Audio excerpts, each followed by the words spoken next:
Hello everybody and welcome to the channel. I'm Ericus and today we won't be playing any video games. So for those of you who don't know, I'm a very avid photographer. I'm not a very good avid photographer, but I guess the word is amateur. That's the word. I just do it for fun. And lately I've been taking a lot of photos of the stars. And so I thought, since a lot of people have been asking me, I thought I'd do a video and a tutorial on how I do them, and just take you through my setup.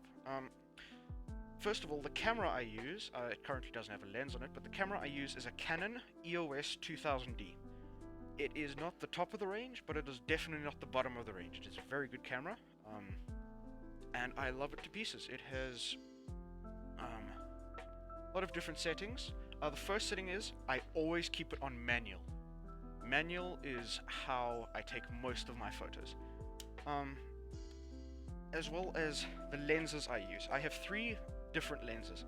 I have a macro lens, which is a 55mm, I believe. It's a 50mm, my mistake. It's a Canon 50mm lens.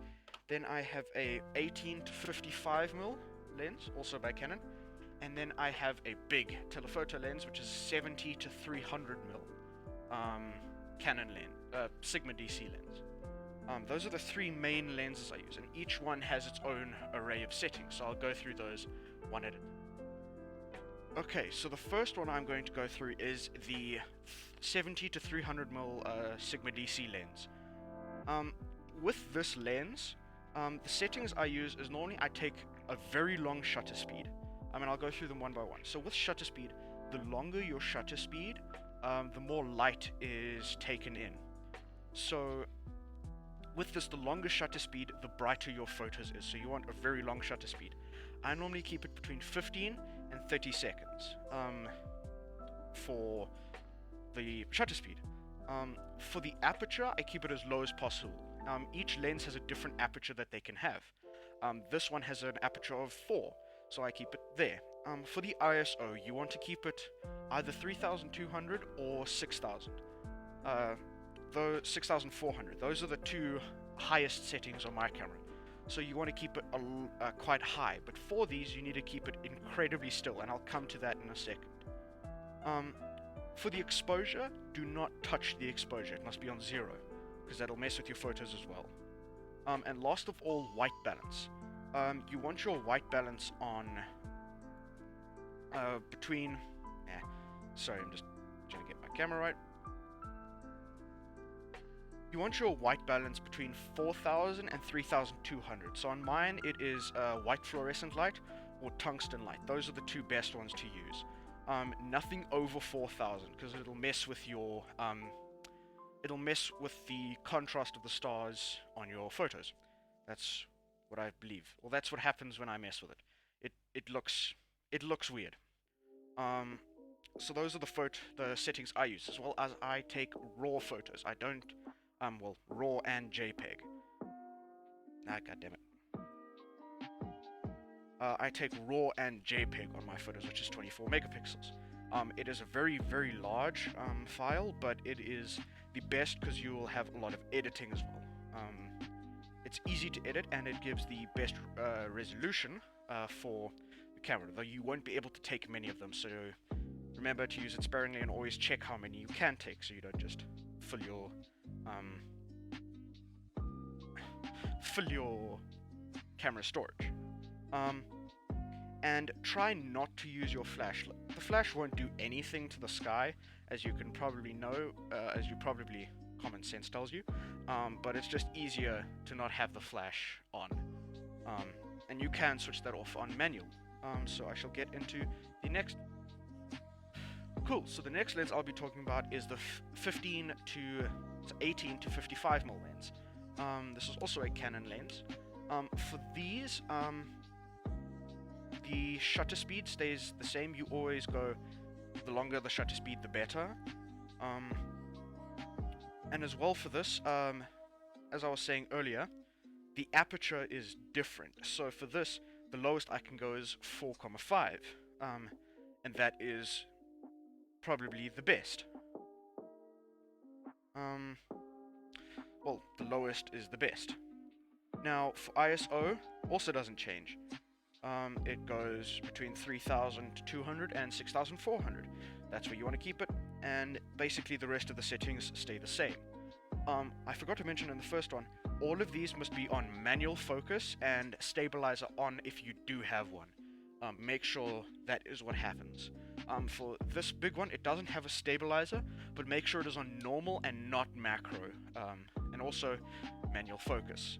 It just makes life easier, and you can focus your photos a hell of a lot easier. And also same raw image, and yeah, that's all for this. Okay, now for the 50mm lens. This is a macro lens. It is normally used for taking like photos of documents. It is a very wide, very open lens, as you can probably see compared to the others. So there. So with this, it has a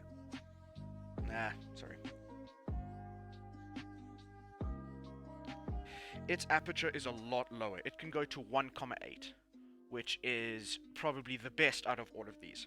So I normally stick to either this one or the Telephoto, just because of their low aperture. And the same, shutter speed stays the same, ISO stays the same, exposure, all the same. Keep it on manual, and yes, that is about it.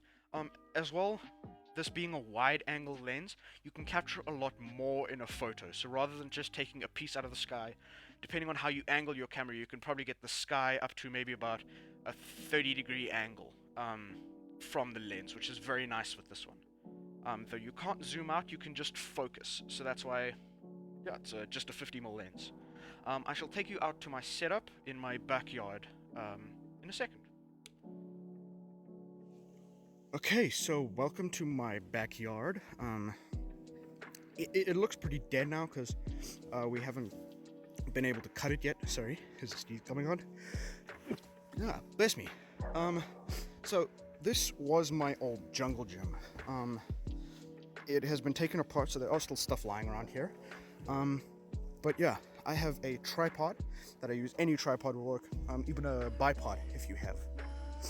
And yes, those are a thing for cameras. It's weird. Yeah, sorry, sneezing. So I come here normally really early in the morning, 2 a.m., 3 a.m., or I come here at about 11 p.m., maybe 10 p.m. Early in the morning is better because it's normally the coldest, which means, excuse me, it's colder, which means that the skies are clearer and less people are awake, so there's less ambient light, and that's the thing you need to make sure of. So as well with this, you need to factor in the moon. It is currently in the afternoon, so you can't exactly see the moon. If I nope, it is nowhere around. Normally you can see it here during the day, but obviously not now. For us, the moon is on that side of the house. It comes and then goes over and then down there, or close-ish to there. So I normally take my photos going this way or aimed out this way. Most of the photos you'll see is actually part of this tree that I have here. And the moon, even though it's still very dark, it lights up the sky a lot more than you think. So you always need to factor in a full moon is probably the worst time to take pictures of the stars. It's the best time to take a picture of the moon, but the worst time to take pictures of the stars. So the less moon there is, and the dimmer the moon is, the better stars you will see, and the more of them you'll see. So with this camera, the EOS 2000, it has a Wi-Fi function. So it means I can get the Canon Connect app on my phone and connect it to the camera itself. So I can take photos from my phone. So I can be standing down there and take photos from up here. And the thing with a long shutter speed is you want it to be incredibly, incredibly still. That's why I have a chair. Yes, that is the only pillow we have in the house that I can't bring out. That I can bring out, sorry. So sorry for that, but this is a chair I had from my youth group, and I sit here most of the time. And yeah, sorry, just getting stuff done. I sit here and I can connect my phone and I can sit there for like 30 seconds and just not move.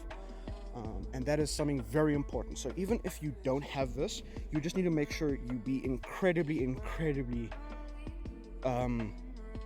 soft with the take photo button, and you mustn't move around a lot because that is a big thing. Your photos will come out blurry and just not looking good. It'll look like there's star streaks, not stars. So now I'll just talk a bit about the lens. I currently have the macro lens on. So for this, if I take a photo here, if I take a photo from here, you'll most likely see the horizon up to about there-ish. You'll see that as a photo.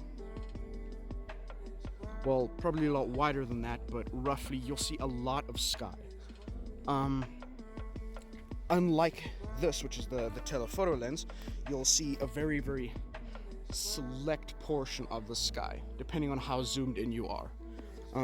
So you always need to remember where you want to take your photos, how much of the land you want to take your photos, stuff like that. Those are the big things. That about sums it up. The main tip I can give you is have fun, experiment. It is something you need to learn by yourself. I'm just here as a tutorial, just to help you get there. But just practice, just have fun. Don't feel scared to mess around with settings. Okay, you can, as long as you know how to get them back, fiddle. It's the only way you learn correctly. Now back to the studio. Okay, so thank you for watching. This has been my tutorial. So just to quickly sum it up, shutter speed, the longer is better, but always make sure to have a very steady surface on which you take your photos. Aperture, the lower as possible, or the lowest as possible with that lens. ISO between 6,400 and 3,200. That is where I keep it, at least. Exposure, don't touch at all. White balance, normally keep that between about 3,200 and 4,000. That's where you about want to keep it. And then image quality, keep it on RAW or RAW plus JPEG. Either one is good. Yeah. Thank you for watching this tutorial. I appreciate it. I hope you have luck with your star taking. But my main thing, one last thing. The main thing is to have fun and mess around. That is how you learn correctly and how you learn exactly what stuff does. And that's the only way, that's how I learned, at least. I watched, I got some tips from my friend, who is very into photography, and then I just messed around. And that is how I got the photos I did. I should put up some photos, I'll put up some photos, after this, just to show you what photos I got from my camera. And yeah, I hope you enjoyed. Good luck with your photo taking. This has been Arakith, signing off.